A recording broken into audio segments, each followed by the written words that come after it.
Yeah, well, welcome to the reboot of the New Media Show, and it's great to have you here with me. And today on the relaunch of the show, I've got a terrific guest you can see on the screen, but we're going to be in a little bit of a different format than what the conventional approach has been. I've got Rob Walch, the VP of Libsyn, with me, and so he's gonna join me on this journey as we kind of move to the next stage of the new media show. And so, Rob, welcome back. I guess the last time I did a new media Yeah. show, you were on it as well. Thanks, Rob, for having me on. Appreciate it. Yeah, yeah. It's been a couple of months since Todd left us, and it's been a process to rebuild this show and to have it kind of ready for a relaunch. I mean, at the time, I didn't really know if I was going to bring the show back or not. I didn't know if it was going to be even possible. So it's really a miracle to some degree that we're back doing it here I'm glad today. you're Yeah, relaunching it. So yeah. Well, it's great that it's coming back, and so what I'm hoping to do with the show here is talk about some topics that that are top of mind right now. Like the Podcast Hall of Fame and kind of what's going on with the whole video side, AI side, and what that uh, and how that's impacting the podcasting space. And so, Rob, what's your thought on the whole Hall of Fame? Is there any comments that you have? It's coming back. I'm going to be having 12 new inductees that are hopefully going to be announced here in the next day or so. But it's really exciting to see that come back as well. So, any thoughts? yeah, I mean, first, I'm excited that it's coming back. I'm always happy to see the new inductees. Yeah, Good class from the ones I've seen so far. One I'm good friends with, so very happy for him. I don't know. We'll talk about names here in a little bit, but yeah, it it's nice to see it moving forward. It's nice to see it being back to a yearly cadence, and really happy that Podfest is stepping up and yeah, making it part of that show. yeah. I think it's my personal thought is it's something that's really important to the medium to recognize those folks that had a foundational building for this medium that we all love, and so it's great to always do this event. It's always a lot of work. There's always a lot of trying to coordinate people flying in, or if they're going to be there, if they're going to doing a video. But I would say at the end, it's always worth it. So, and um, that's why we do it. So, well, let's kind of move on here and talk a little bit about some of the other topics that we're going to talk about on the show today, and that's kind of some what can be oftentimes controversial numbers around ad spend and the business side of podcasting is one of the things that and Rob, chime in on this too, is that it feels like podcasting has kind of grown up of sorts, and it's now being seen increasingly as the media now, right? So we've spent most of our lives, both of us, seeing mainstream media really kind of dominate the media landscape. And podcasting has always been this kind of like this rebel upstart, but now we've kind of taken over that leading mantle of sorts in Well, the podcasting space. And so what's your thought on that? Is that the same thing that you're seeing, or is it just something I'm seeing? no, obviously something I'm seeing too, and we had an election a year ago that Yeah, was dominated by podcast appearances and lack thereof. I mean, definitely helped uh, determine a president. Uh, yeah, and then on top of that, you have one podcaster who's bigger than all, CNN, Fox News, News Nation, MSNBC combined. His audience is larger. So what is mainstream media when you've got Joe Rogan, who's 10 times larger than Anderson Cooper, as far Right. as goes. Well, and it's probably not even close, actually. Would Yeah. be my gut.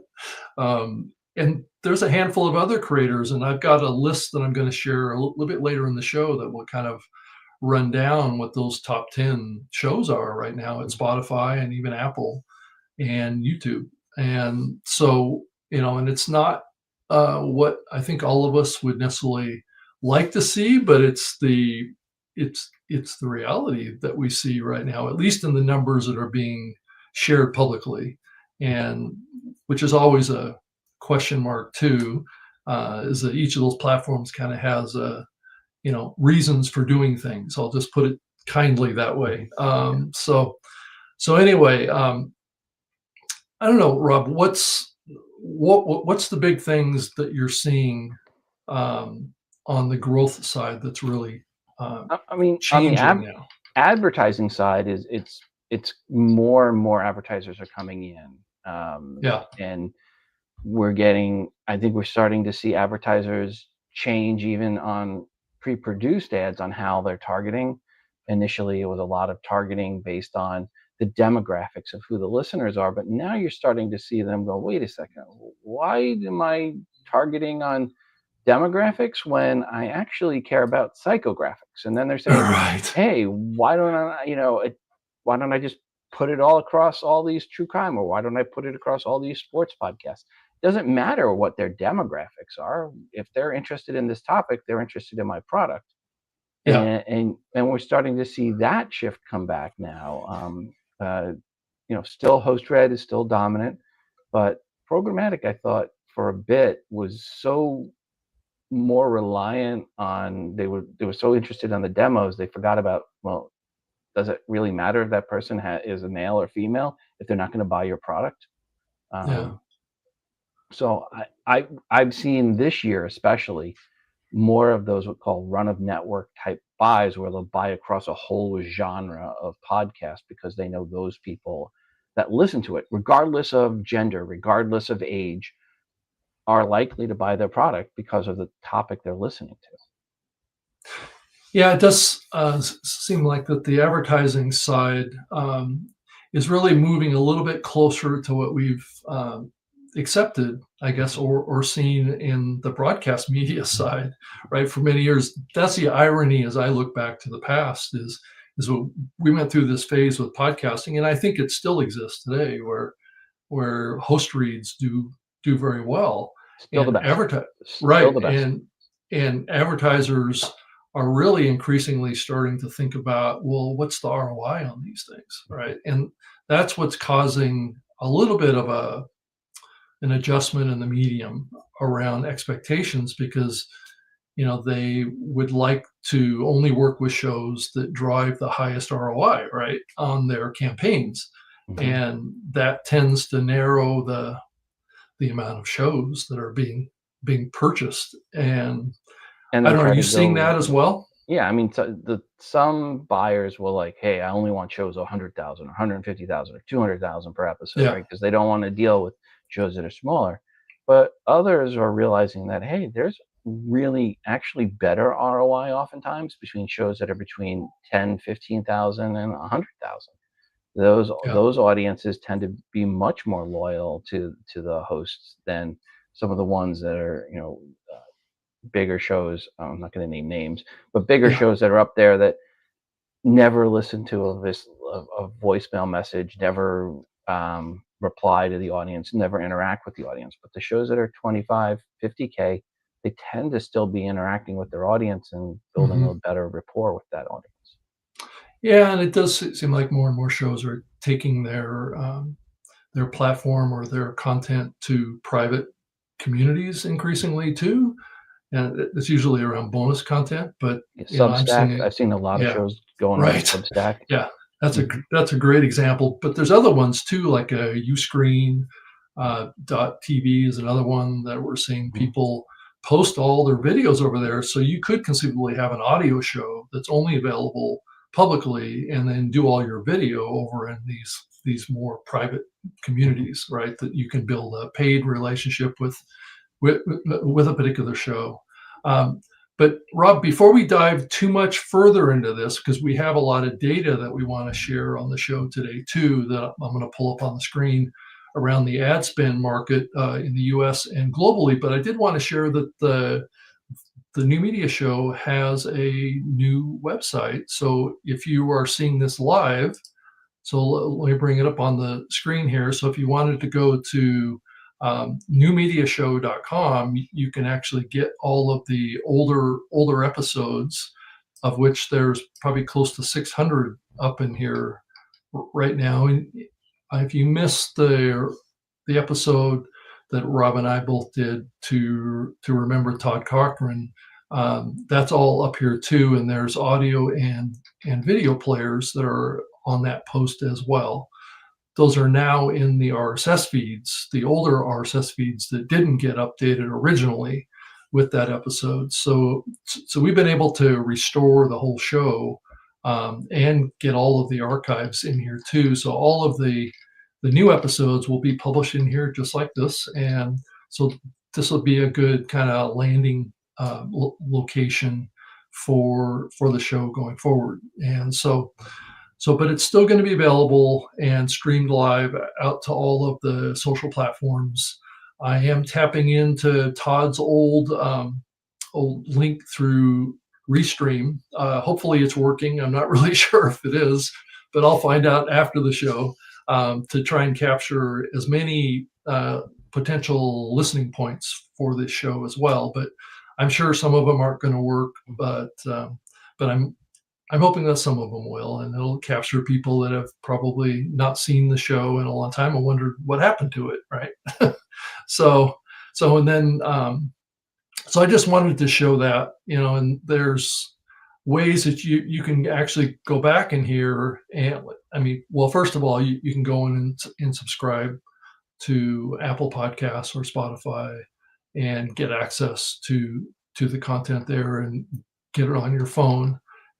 And then also there's a complete list by month and year of all of the past episodes. If you wanted to go into a deep dive of seeing what one of the early episodes of this series is, you can see how long that list is. It's about like I said, close to 600 episodes. So if you have lots of extra time in your life, which probably most people don't,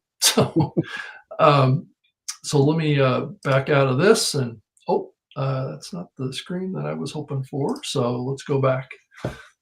This is a little bit more personal, Rob. It like shows us parallel with each other. I know the past show had us in various sizes and things like that, but I just love this parallel look. Now, granted, I can flip back and forth to me and then you and that kind of stuff, which is terrific. But and for those that are watching after and don't realize, we're using StreamYard. So yeah, right. And what service? So what we're doing here is hopefully will work well on the audio side and the video side is my goal always. So anything we bring up on the screen, we're going to talk about. So it isn't so much that it's only being created for the video consumers of this, because that's the other thing that I've learned over the last couple of years is that increasingly people are looking for an audio version and potentially as an option a video version. So there are people out there that like to watch video, which are typically a smaller subset. I think the numbers that Todd shared with me in the past, because we've been doing this as a live show for 13 years, is that it's like 10 to 20% of the audience watches the video side. That's so actually good for a lot of shows. Yeah. Oh, it is, right. Some shows, the ratio is 20 to 1. I mean, a lot of podcasts that we see is a 20 to 1 ratio of audio to video. Yeah, and that's why I care about the actual production of this and how it's presented. Is it visually enticing? I was a little disappointed because I was trying to shoot for 4K here with what I'm trying to do, but the technology platforms are still not quite there yet to 4K. Now, granted, YouTube is playing in that 4K market pretty deeply, but most of the content that gets published or I should say all of it, that's 4K gets published as a direct upload. I There don't need isn't to be in any 4K. live, Yeah. any I live streams that are going into YouTube that are 4K today. They default it, and so does StreamYard, as far as I know. So anyway, there's a little bit of background story, but um, well, let's. Is there any thoughts, Rob, on Todd's passing that you've had subsequent to the remembrance episode that we might want to talk about? no, I Any mean, thoughts? since I saw you at the funeral, and it was great turnout, and it was great seeing folks there. A Yeah, horrible reason to see them, but it was really nice to see that turnout for Todd. Um, yeah, yeah, it just it's still very sad. I think I always said it's gonna hit me more like when I get to Podfest, when I'm there and you see the yeah. blueberry You're booth, not going to you see don't him. see Todd, and I think that's going to be more the reality of the situation when it hits Hmm. home with a lot of people for that point. They're used to seeing him Yeah. there at those events. Yeah, so speaking of Podfest, there's a bunch of stuff that's going to be going on down there. I'm a big fan of Podfest and what they're trying to accomplish down there, and that's at podfestexpo.com if you wanted to go check it out if you haven't heard of it before. Which I'm always surprised that there are people in the community that are not aware of that conference. Mhm. And so I always try and share it as much as I can. But the Podcast Hall of Fame, the 2026 Podcast Hall of Fame, is going to be there. Plus, this new media show is going to be on stage again, Rob. Yep. So we're going to do it live in front of an audience down there. And then I'm also going to do a Hall of Fame panel down there too. So I'm going to be involved in two sessions down there, one for the Hall of Fame and one for the new media show. So I'm going to be building out panels down there for that, and that's coming together right now. But the big thing that's coming down the path right now is getting finalized the selection. What it's looking like is going to be 12 people that are going to be inducted into the Podcast Hall of Fame. It could be 11. So there's always a couple of stragglers that are still um, trying to decide if they're going to be there in person or if they're even going to accept the award.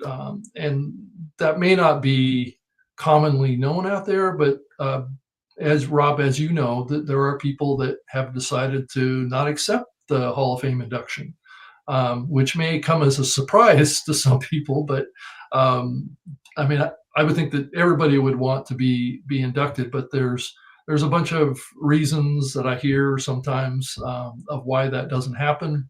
But there can be all sorts of issues that can come up, but it also can be a personal choice type of situation too. We don't force people to get inducted into Right. the Hall of Fame. So it's a much more kind of cooperative thing, because that's the environment that I want to create with the Hall of Fame, is that people that get inducted want to be there, and because it really aligns with the values of the whole Hall of Fame and the purpose of it, and what we're trying to accomplish with it is we want people that are inducted into it that really have a kind of a persona of really giving back, right, to the podcasting space and building community and being a good participant in the medium, and that's why we do it that way. So I would say probably over half of the inductees are going to be there in person. Nice. So that's always a terrific outcome. The first reaction from some people is that, well, I can't make it, but as they kind of move down the path and they think about it a little bit more, they oftentimes come back and say, well, I'll be there. Mm. So it's always a good kind of move that happens over time. So I wanted to show next the Hall of Fame uh, website. So if you wanted to go check it out, I think I just disconnected it. So let me go in and reconnected it again. And so all the information about the Hall of Fame is on this page, and it's at podcasthall.com. If you wanted to go check it out, it's got last year's full Is that ceremony. is that because Todd registered podcasthalloffame.com? I believe he did when, yeah, right. Um, He was but always he quick did, to register a yeah, few extra domain names around something. yeah. He tends to want to do that. But I believe he did a redirect on this too. Mhm. So I think he redirected the traffic to this one. So if you did type in podcasthalloffame.com, I think it does get redirected to this. Um, and I think, there's actually 3 domain names, but I tend to focus just on one. Podcast Hall is short, I guess all. sweet, and it says it all to some degree. But having that Podcast Hall of Fame address is great too. But so what's on this page is a link to the ceremony. So if you wanted to come to Podfest and attend the ceremony in person, you can do that. And there's in-person tickets that are available right here that you can click on. Uh, but the event will be produced into a full video, so you'll be able to watch it. I believe that's going to come out on the 18th, so it'll be a couple days after the in-person ceremony. Hopefully, we can get it out in that time frame, ready to go. And and then also what's there too is all of the past inductees, and hopefully here in the next day or so, we will have our new inductees listed in here. And so last year's inductees are listed in here, and all the prior years too. So if you wanted to go and check out what the past has been for the Hall of Fame, it's all right there. And if you wanted to go and watch some past videos of past ceremonies from the past, you can see Dave Jackson there. His induction back in 2018 and the full 2017 induction, which at the time was part of Podcast Movement. And that's when I got inducted, was in 2017. What was different about the Hall of Fame back then is that it was combined with a podcast awards. So the Hall of Famers were sprinkled amongst um, um, podcast award winners. So, which is different than the Hall of Fame today, which is just the Hall of Fame. So it doesn't currently have a awards, like a podcast awards kind of piece to it. So anyway, and also I wanted to thank Podfest for giving us a venue and really supporting the event, and the Blueberry platform has come through this year with a sponsorship of the Hall of Fame, and hopefully we'll have a few more sponsors before the event happens. And then Pod News is kind of our media partner. So anyway, let's hop out of that and come back, and we can continue our conversation, Rob. So anyway, let's go ahead and kind of move on from that. And well, let me tease a few of the inductees. Actually, I've got it in the show notes here, so we might as well share that. This has not been publicly released yet, but the names that I have here have already agreed to be inducted in the Hall of Fame. There's a couple of names that are potentially missing here that haven't officially confirmed. So I won't mention them. And the first one, and I know, Rob, you're a big fan of, is Dan Carlin. Yes. Yeah. Hardcore History. He's telling me there's a new episode coming out the end of this month. We'll see. We'll see if he makes it. It's funny when they go, well, we think we're going to cut the episode down. It'll only be 4 hours long. So we can get it is that all? Okay. Yes. Right. Right. Well, now he knows that he's a Hall of Famer, so maybe he'll mention that as part of his history. So, and then the next one is Paul Colligan, who's been around this medium. I met Paul. We met him at Gnome Decks, 2005 or 6. It was one of the two. But yes, we met him at Gnome Decks. I first met Paul back when I was working for Microsoft on the Zoom. So, And then another one who comes out of the video podcasting era, but has a strong connection with like CNET Radio and other kind of tech related podcasting platforms is Veronica Belmont. And that may be a new name to many people because she hasn't been really plugged into the podcast side of things from a community standpoint over the years, but I've known her for many years now, and she had a huge impact on the early years of Yeah, podcasting. absolutely. Yeah. Yeah, and we're also going to do a memorial induction of Dan Miller, who we're going to be lucky to have. Dave Ramsey is going to induct Dan Miller on stage in Orlando. So, and I know Rob, you know Dave well, I'm sure. And yep, and Dan. You know, Yeah, Dan was down where I live now. He was in this area, the Franklin Brentwood area, and he had a mastermind group, and Dave was part of that group. And there's a lot of people came out of Dan's mastermind group, and definitely big influence.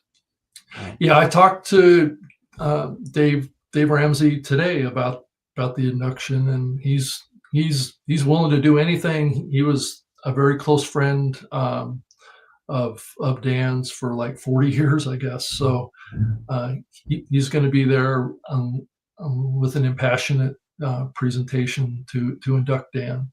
I So have never seen a better public speaker than Dave Ramsey. I know. I Well, he's mean, great to talk on the phone with too. So yeah, I mean, I've seen him speak a couple times live. Unbelievable speaker. Yeah. yeah. Well, he's got an unbelievable network too that's been Yeah. very successful, right? And the next one that probably won't be too much of a big surprise to many people is James Cridlin.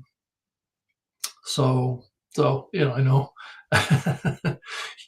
but he has had a huge impact on the podcasting space, and he got lots and lots of votes in the process. And all these people that I'm mentioning here have gone through a voting process. So we've had like 50 plus people that have voted to select this from a group of probably close to 200 nominees. That list can grow, but that comes with some inherent challenges too. So because I got some comments from some of the voters saying that the list was too long to be able to. It was. There was quite a few Yeah. names on there. I was like, who? I had to look up, like, who is this? Because I don't always know people's names. Yeah, But you did a lot better job than when I was running it. I'll just say that. Much more organized. Before I'd be like, I'd email people going, here's a list to choose from. Send me back a few names. Well, that worked as well, but yeah, I tried to include. Try to follow through with the promise that I made up on stage last year, is to include some international folks in the list of potential inductees, and I did that. So it's not a huge percentage of the list, but I'm trying to phase into it slowly to get some folks recognized.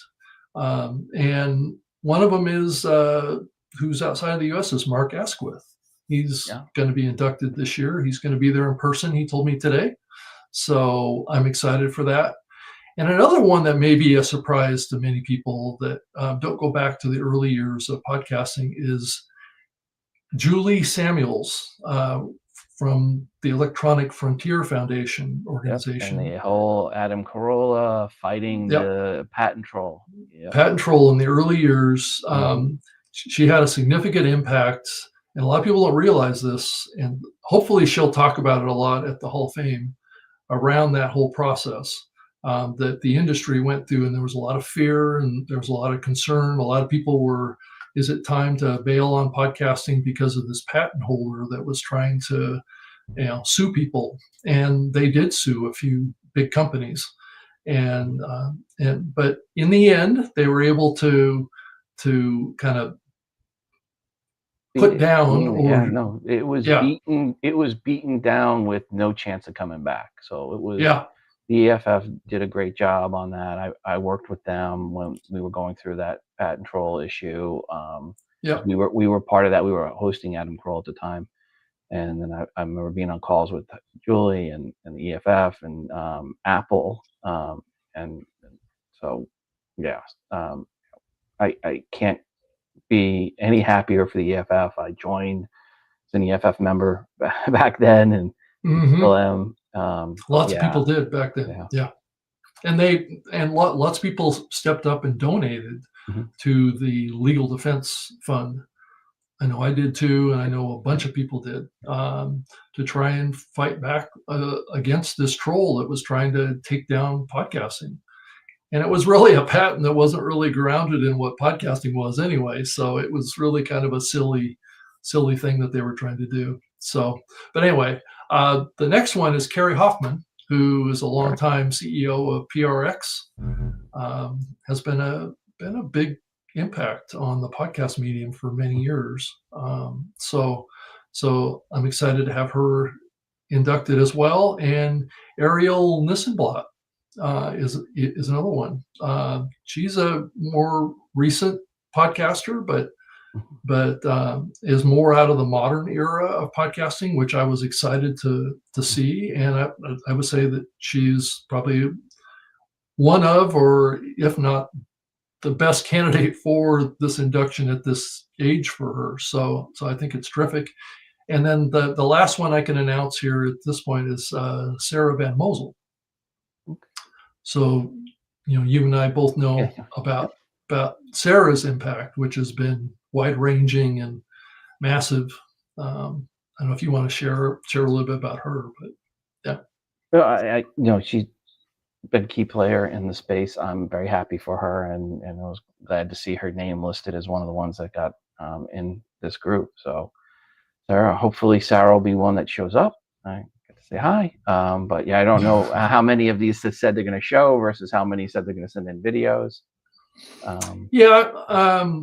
That's like I said, a little bit less than half are going to, but I'm not gonna say because they may change their mind. So, which I've already seen happen today. So I'm happy to see that. So, but it should be great. And if you can make it to podfestexpo.com, it starts on the 15th of January. I know it's coming up pretty quickly, but it's a significant event from a creator perspective, and I think that's the thing to think about it. As we've seen what was happened with podcast movement and things like that, I think it's kind of a good kind of alternative conference if you want to support a conference. I'm not against podcast movement, and those guys are doing terrific stuff over there as well. But to have an outlet for indie podcasters, that's really the event right now. But I think over time it's going to become a little bit more professionalized too, just because of the evolution of the industry. So well, I don't know. What's your thoughts, Todd, Yeah, on that? hopefully On Sirius that? XM, pumps up a little money and sends Sarah down to it. So, Yeah, and the others, but yeah, I, again, I hope everyone that was inducted has the ability, again, timing wise, maybe not everybody can, but hopefully from their schedule, it allows them to come down and being yeah. inducted in person, having gone through it's something that you'll remember forever. And, uh, I feel sorry for those that just sent in the video. I think they miss out on part of the feel of an event, and it's great to see the people that show up there and are there to support you when you get inducted. So again, I hope everyone's able to make it. I understand, some people have to travel halfway around the world, literally, to make it, Well, and like others. Mark Asquith is a good example of that. I was nervous about inducting people outside of the U.S. because just the travel Mhm. aspect of it, right? To be there in person. But I was happy to hear that he's going to do everything he can to be there. So, Yeah, so so global, give them the tickets, get them out there. yeah, right. Well, I think that's going to happen. So that'd be fantastic. So, yeah, so I wanted to say big thank you to Blueberry Podcasting and the Hall of Fame for being a supporter of this show and also being a just a terrific company that supported Podfest. It supports this show, and I just appreciate it. So anyway, Rob, let's jump in and talk about YouTube and Spotify and what they're doing in podcasting. There are some trend reports that are out there, top podcast lists. So I wanted to pull those up on the screen, and so we can all kind of take a look at this and see, what's actually going on here with this. And so let me get it up on the screen here. Looks like I lost it again. So let me. I'll give everyone a hint. There's like 3 top 2025 lists Apple, Spotify, YouTube. Guess who's at the top of every one of those 3? Yeah, I know. It's actually not very surprising. So this is the top list in the US from YouTube. And this is based on watch time. So it's not a subscription list or how many viewers. This is based on how much time people spend with a particular show that they classify as a podcast. And that's right. Isn't that the best metric though, when you really think about it? Yeah, it is. Yeah. I mean, okay, so you have 1 million people watch a 5-minute episode, but if you have 750,000 people watch a 2-hour episode, which one is more influential, right? I would go with the one that's the 2-hour for sure. Right. And Joe Rogan comes up number 1, right? Is the show that gets the most watch time. Probably helps that it's all of his episodes are at least 2 hours long, but but I wrestle with that though. I don't know that any and every show can pull that off though. I don't know what you think, Rob. I mean, no, not very few people can pull that off. I mean, I know, right? Some of these folks do have long. I mean, Theo Vaughn's episodes are long. Sean Ryan's are longer. Rotten Mangoes, they're more produced. But Kill Tony's are longer, not as long. So when I'm looking through this list, but I would say almost all of these are longer form content, greater than 30 minutes. I don't think any of these are shorter than. I don't know the length. I've never listened to the Diary of a CEO, but I think that's pretty long too. I mean, I think Stephen Bartlett goes close to 2 hours sometimes. Yeah. So he's actually trying to overtake Joe Rogan. so we'll see. In the UK, he's number 2, right? I think in the UK, he was number 2, right behind Rogan. So this year you have the US list. So he's actually doing really well if you think about that in those 2 countries. Yeah. So number 2 behind Joe Rogan, and I don't really even know if Kill Tony is actually an audio podcast too. I don't know for sure. I believe they do have the audio version available. Do they? Okay. They used to. Let's see. They still do. Let's look it up. Oh, okay. All right. Well, that's a little bit clearer of a clean definition of what a podcast is. It just so happens that they have a video version. Yes, they do, because they have a megaphone feed. So that would have been in Apple Podcast only as audio. So yes. Got it. And then number 3 is Good Mythical Morning. So it is the one just after that. I don't know if they have an RSS feed, but it would be interesting to see. I would think most of these do. I don't know what you think. Good Mythical Morning. That one does not have an RSS feed. Oh, it does not. Okay, that's interesting. Okay, not based on that. So I'm not seeing that one in Apple. I'm not seeing it in Apple Podcast. So I technically would say that's not a podcast. But it's probably listed in the podcast playlist on YouTube, so it gets put in this list. Right? There are many people that I talk with that will tell you they're a podcaster and then are not in Apple Podcasts, only do video, and just happen to do shows that are more than 30 minutes on YouTube. And people at this point now think if you do a weekly show longer than 30 minutes and you're on YouTube, that's a podcast. I would disagree. I would say you really need for that show to have the audio version of it available and be an Yeah. Apple Podcast and Overcast and Pocket Cast and other places. Yeah. Yeah. I mean, I think that that's a fair way to think about it. I mean, if it's only video and it's only on YouTube, it's kind of a hard case to make that it's really a true podcast. Mm-hmm. But, I think that's the other thing that's going on in the industry right now is this kind of like this confusion about what a podcast is. And it's caused confusion amongst people as they look at the medium. I would love to see every one of these shows in the top 10 at YouTube top podcasts have an RSS feed version of their show. Mm-hmm. And I would think over time, they probably will. I think it kind of depends on the format of the show too. But because there are video first creators out there, but increasingly, even though you're a video first creator, doesn't mean that you can't have a audio podcast version.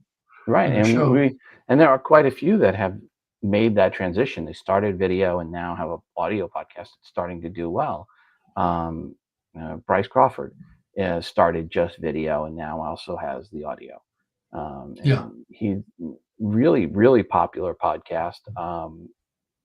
He is hugely popular between males between the ages of 14, 15, and 25 that are in the faith community. And so anybody that is in a youth group, church group, is a male will know who Bryce Crawford is. And he started just video, now has also audio. Got it. And then number 4 is Rotten Mango, which I've never heard of that one as a audio podcast. Oh yeah. She's got audio version. Oh, she does. Okay. Yeah. So if you look at this whole list, Medeus Touch podcast, 48 hours. I don't know that 48 hours has an audio version. What do you think? I'm looking that one up. Let's see.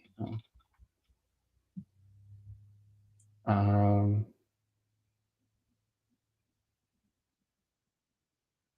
thought they did. It might just be. Yeah, they do. They do have an audio version of the show. Okay.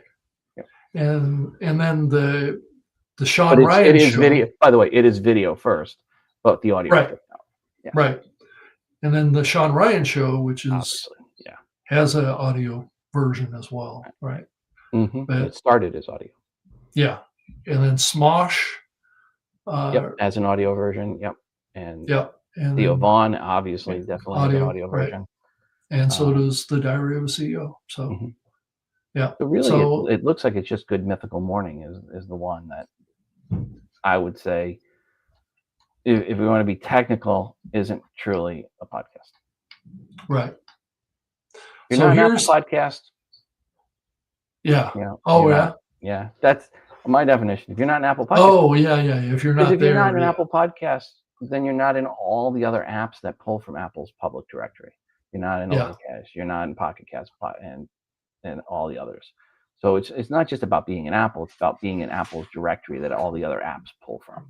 Yeah. And you can be just video in there. Maybe that you don't want to have an audio version of your show. You feel it doesn't it's not good to have an audio version of this. It doesn't work. You're an artiste, right? And it has to be video only. Well, you can still be an Apple podcast.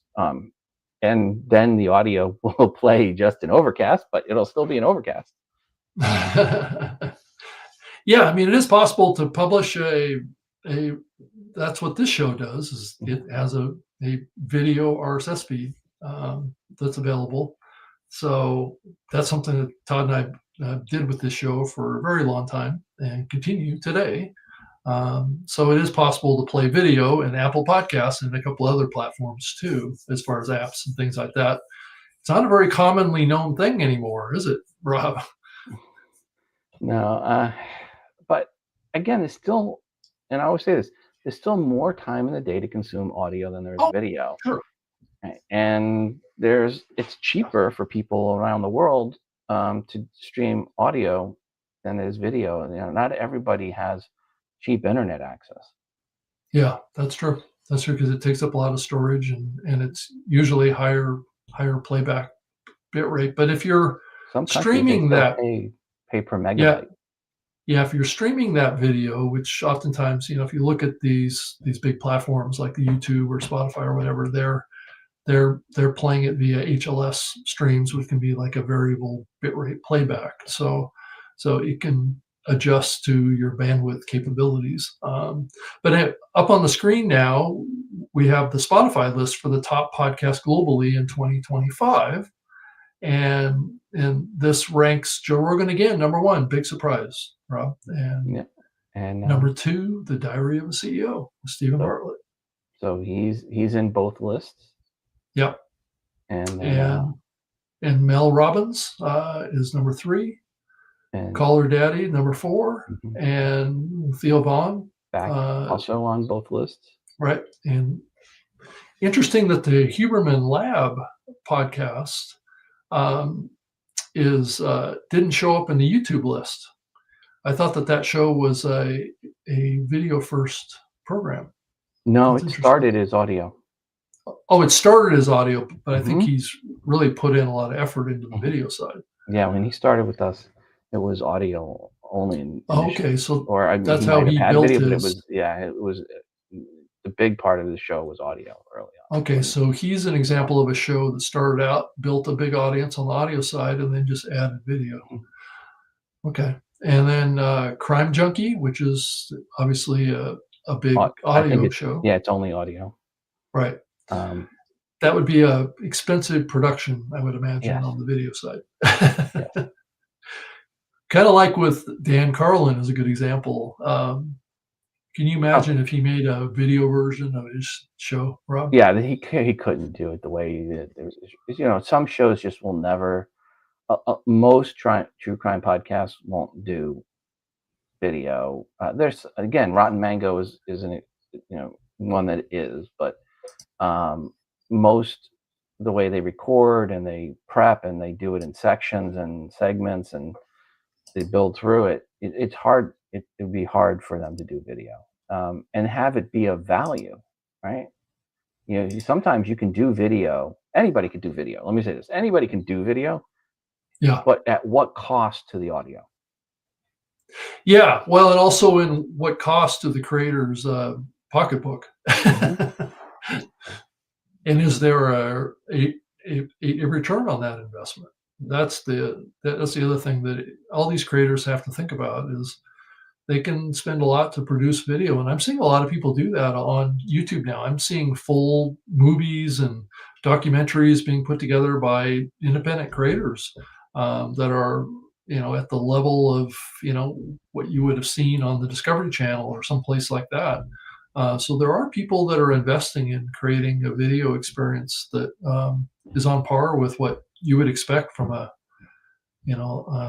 like a history series or like that maybe you saw on the History Channel or something like that. I see people investing a lot of energy in creating content like that. I've been pretty impressed by it. Now, how many of those are audio versions is the other question, right? They're probably not podcasts. And you look at Apple's top list on some of these too, like Huberman Labs made the top 10 in Apple's list for the year. Crime Junkie made the top 10. Mel Yeah, I don't know Robbins that I made have the top. apples here in my document here, but and then the last couple here, Modern Wisdom, that is a strong video program as well. Mhm. And but it obviously, I don't know, are they hosting it Libsyn, Rob, or are they? No, they're not. No? No. Okay.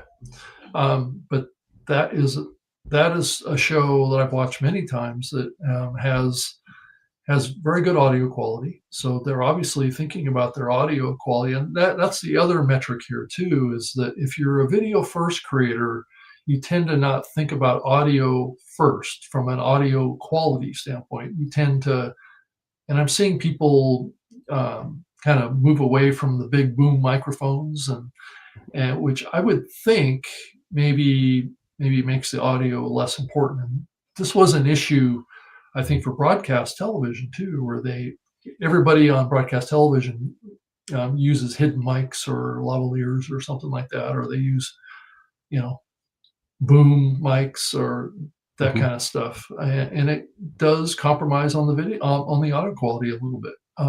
So sorry, I'm on the lavalier today. Sorry. No, it's okay.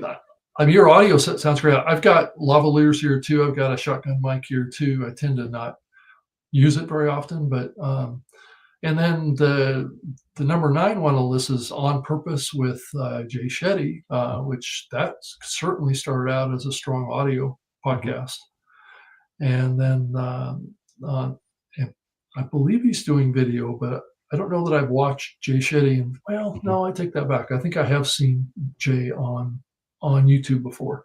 Mhm. And then Tucker Carlson brings Yeah, up the and he was top definitely 10. video first. Matter of fact, he was video first on Twitter, X, before the show made it over, Well, I mean, to he's other a platforms. Yeah, but he was broadcast TV obviously guy, right? right, right, right, but I mean, when he came in with his show, the Tucker Carlson Show, it initially launched before it was on Apple or Spotify or anywhere else. It was original episodes were launched on X Oh, yeah, yeah, that's true. I as do video. remember that, and he got Mhm. huge numbers doing that Yes. too.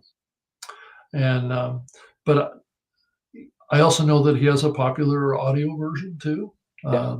He's a very prolific ad seller into his audio podcasts. I'll just put it to you that way. So he's well monetized on the audio side, is what I would say. Yeah. So let They me. learn from Alex Jones. Oh yeah, right. Yeah.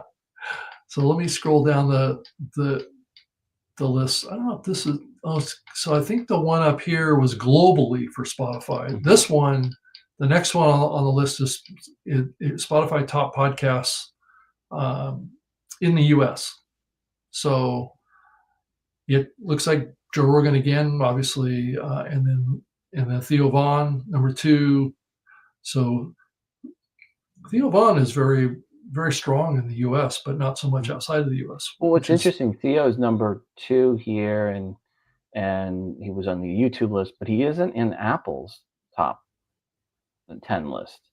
So interesting. Mel Robbins is third on the Apple list along with this. And It does make you wonder, Rob, if it's kind of an age group mhm, demographic issue for him mhm. because I know a lot of younger people tend to listen to Spotify more than they listen to Apple Podcasts.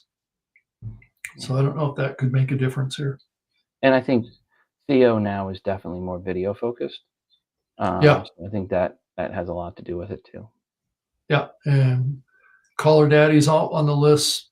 Mel Robin, Crime Junkies. So it's Sean Ryan. That even though it looks like the Tucker Carlson show is a little more popular in the U.S. Mhm, And then the Daily pops up there.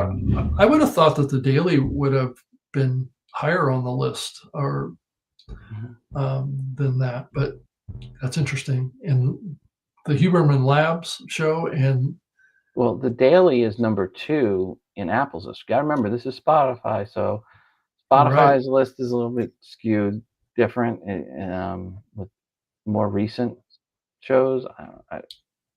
yeah, Uh, so yeah. And then number 10 is Good Hang with Amy Poehler. So she's cracked the top 10 in the US for top podcasts on Spotify. So, and then, well, Rob, let's jump to talking the last, 10 minutes of the show or so. Let's talk about what the forecasts are looking like for advertising spend globally and in the US. Now, there's always dueling numbers, isn't there? I go off of the numbers from the IAB. The IAB numbers to me are more of the gold standard of what's being spent because the IAB, well, one, it works with PwC, which is a trusted source. And Yeah, then they go and they actually reach out to all of the different ad networks and agencies in the podcast space and collect that data and anonymously, well, so that it's not, nobody knows whose numbers are what. But because of that, I tend to think the PwC IEB numbers are the gold standard. And Yeah. they had 2024 was around 2.4 billion for ads in the US. So that's the number I go by. So is that for 2024? Is that Yeah, for 2024, okay? Yeah. 2.4. The data that I pulled here, I pulled from Chat GPT. It went and looked at all the sources and pulled it into create this. So it depends on where you pull it, how you make the requests, and what platforms it's pulling it from, because there's a lot of difference in But different projections that are out there, right? But there was definitely a big increase in 2024 versus 2023, with 2023 being down. But a lot of people are forgetting is 2023 and 4, we saw the whole iOS 17 issue, and that hit, and that caused some issues, especially in spend. Shows numbers dropped, especially ones that were selling back catalog. 2025, from everybody that I've talked with in the space, it sounds like it's going to be a much better year than 2024 was. So I think we'll see above that 2.5 billion number in 2025 when the IB releases those numbers come July or next year. So that won't be a forecast. That'll be more of a precise actual number, right? Yeah. It's interesting. The resource that you shared with me, Rob, says that the North American podcast market is projected to reach 65.76 billion by 2033. And I was sharing that as an example of what not to believe from AI. And we were going to talk a little of AI, and I wanted to do an example. So I just said to well, I won't throw any of the AIs on the bus, but I said to one of the AIs, what are the 3 top news items in the last 2 weeks with regards to the podcasting space and the business of podcasting? Yeah. And it was one about video podcast surge, and then there was one about podcast mergers heat up. And then there was one, North American podcast market projected to reach 65.76 billion by 2033, and stating that in 2024 it was 10.5 billion. There is no scenario at all that you can get anywhere close to those numbers. And no, those numbers are just completely BS. Looking up, unfortunately, there's a couple of bad articles out there. And I took out the report profiles players, and I took their names out, NR1, name redacted 1, name redacted 2, because I know one of those 2 that was redacted is paying for fake downloads for their whole network. So you can't take anything that they say seriously. Right. Yeah. We kicked a bunch of their shows off. So I know for sure that one of them, no, numbers are BS. And it depends on what they're including too. I know that there's been a lot of people sharing numbers that are maybe trying to roll in YouTube numbers, right? Or they're adding different types of advertising that may be somewhat related to podcasting into the numbers to make the number bigger. Even if you included the equipment that goes into people's podcast gear, the houses that go around their gear, you're still not going to get to the numbers that these houses go around there. Right. Yeah.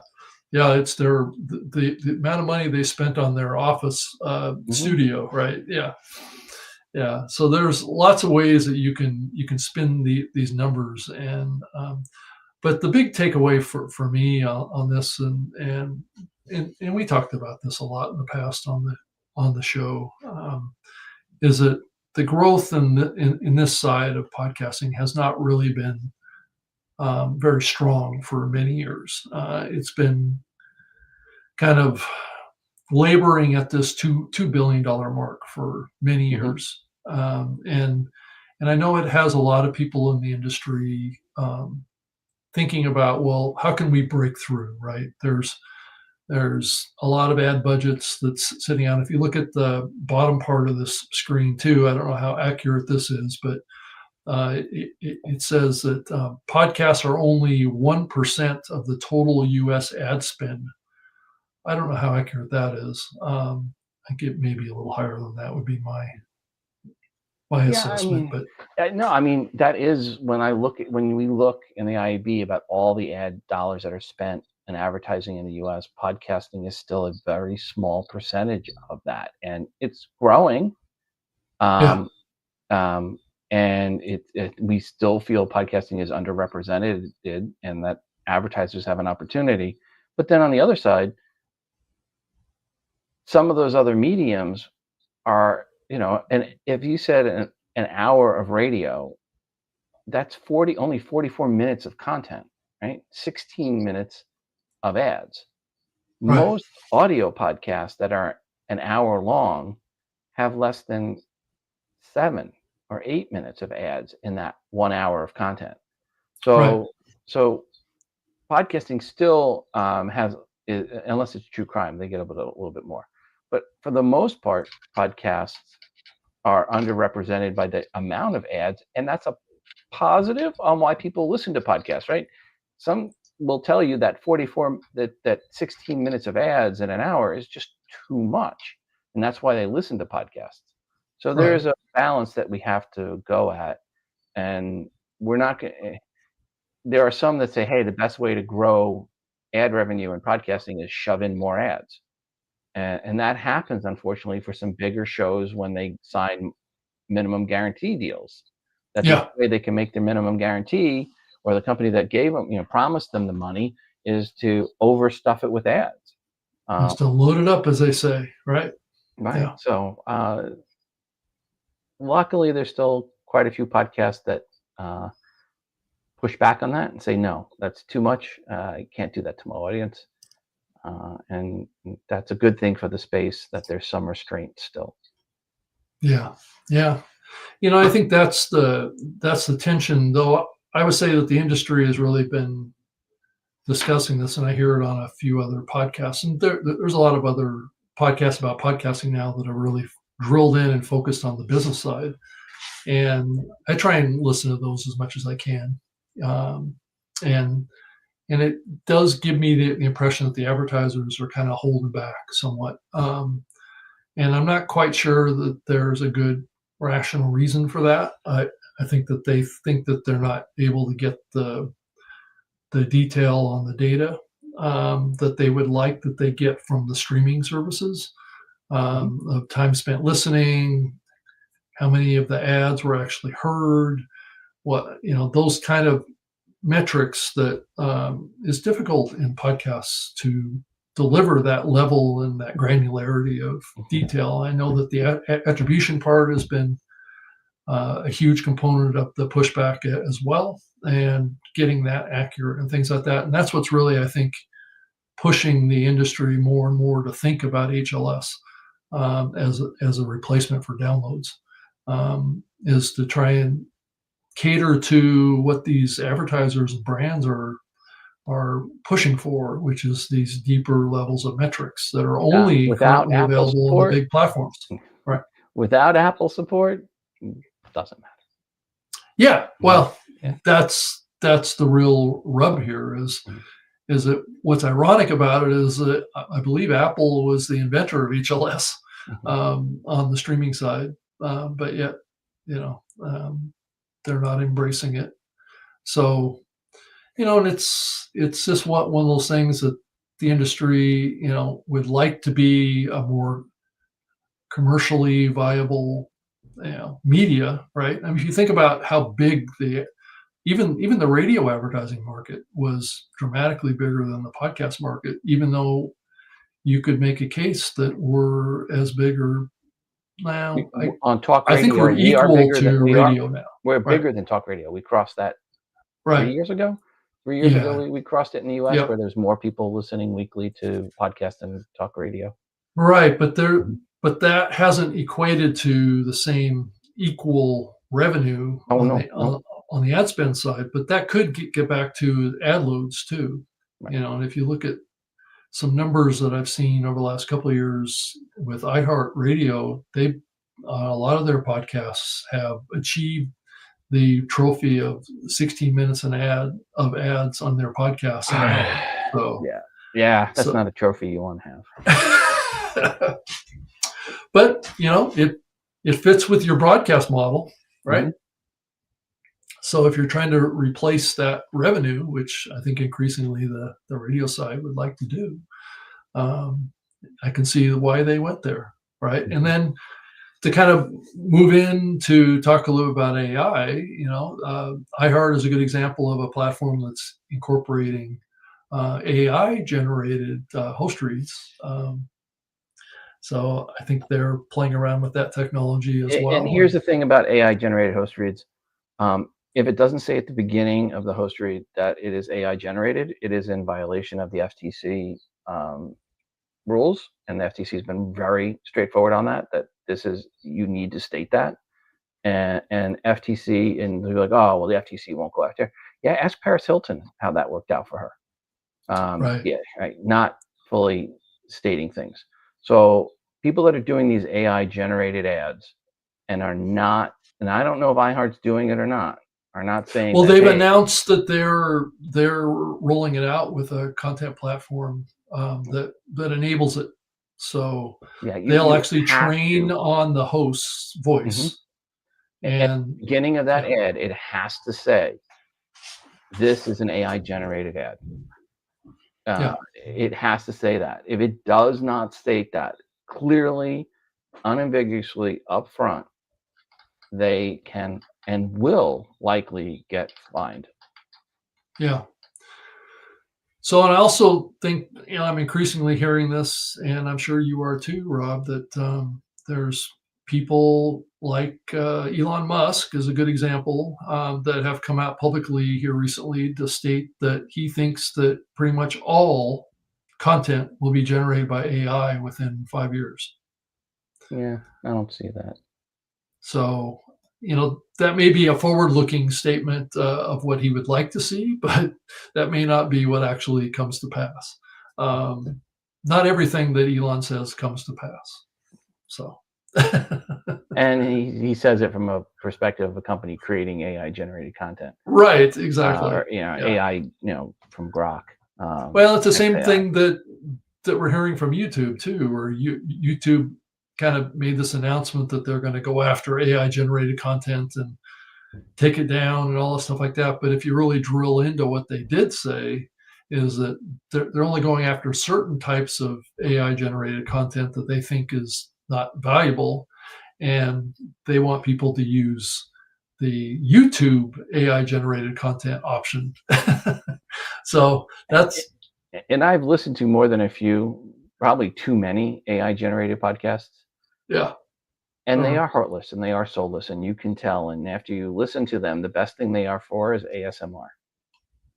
So, yeah, it's a great way to put you to sleep, right, Rob? Yeah, they just, I mean, they get, I'm sure they'll get better at some point, but there is just some part of the emotion that's missing, the spontaneity, the mistakes, um, that are missing there.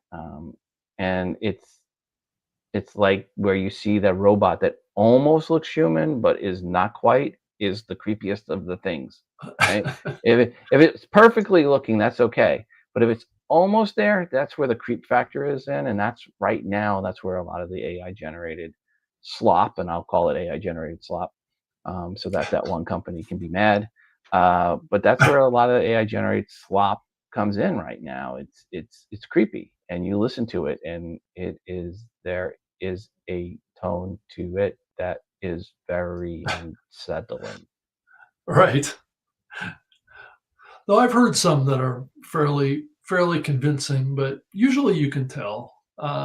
Is Has been my experience. I don't think it's got to a point where it's not easy to tell. No, no, some of And it, it may get there at some point, right? Right. Some of it's great if you're just trying to get some information and you want to listen, you don't have time to read, right? But Yeah. that's no different than going into a blog post and then pulling down on your iPad, and it dictates everything in the post to you.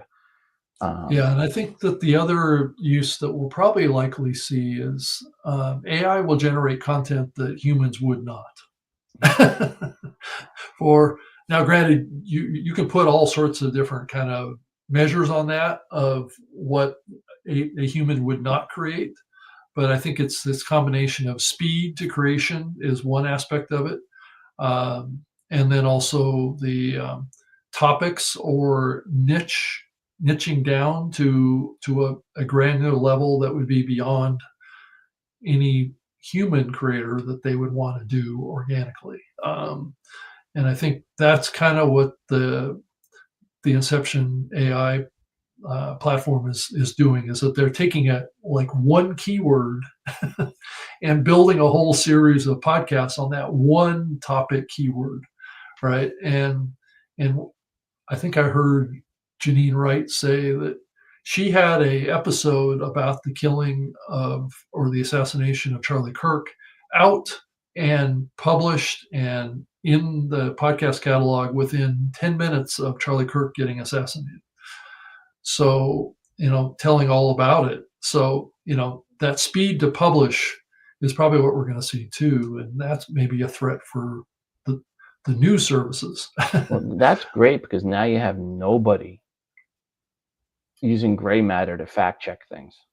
Right, I right. mean, that was the example Yeah, I gave earlier, where yeah, you asked AI about what's going on, and they're telling you that there's 5 million global podcasts, and there's going to be a $65.76 billion in the podcast ad space in 2033. The numbers are ridiculous, and any gray matter put to that would realize that, but the yeah, AI didn't, and so you're going to get a lot of this slop with where if you did any thought process on it, go, well, that doesn't make any sense. That doesn't hold water. Um, yeah, yeah. Well, Matt wrote us here and said, Welcome back to the podcast airwaves, Rob. Sounds like your mic source isn't the mic you wanted." Oh, I'm not sure. Really? Do I let sound me bad? see. No, I don't know. Rub Interesting. your do the which Rob?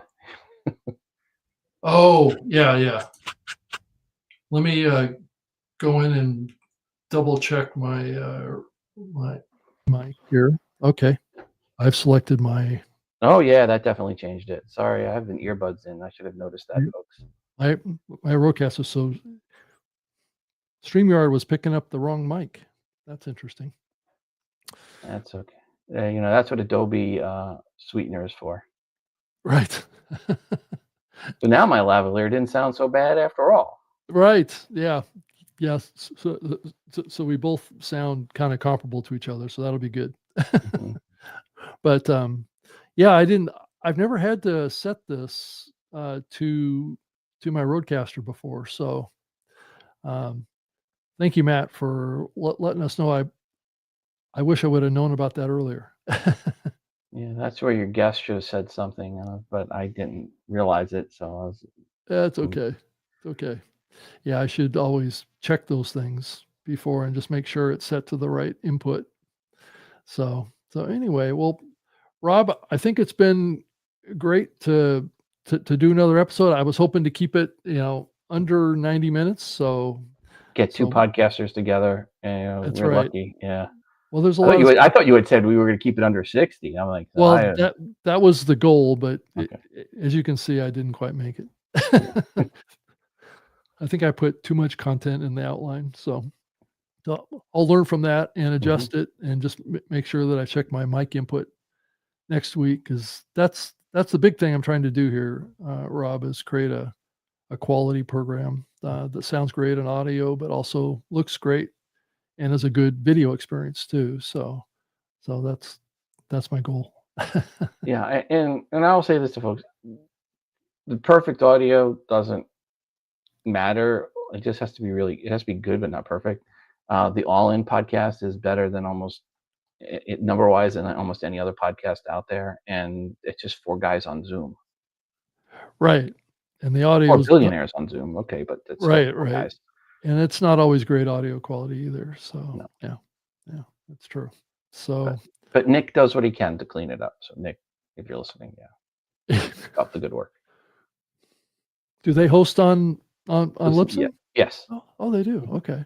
That's awesome. That's one of my favorite. I listen to every episode. Oh, That's a yeah, great, yeah. great podcast. If you wanna know about what's going on in the tech world, those guys have great insight and cover politics and other things. Yeah. No, it's an awesome show that they've had. They've really branched out into a bunch of different, areas too. They're doing live events and doing all sorts of stuff. So well, anyway, Rob, well, thank you for spending time with me tonight, and I appreciate it, and I'll get this episode pushed up to the RSS feeds, and we can start planning the next episode.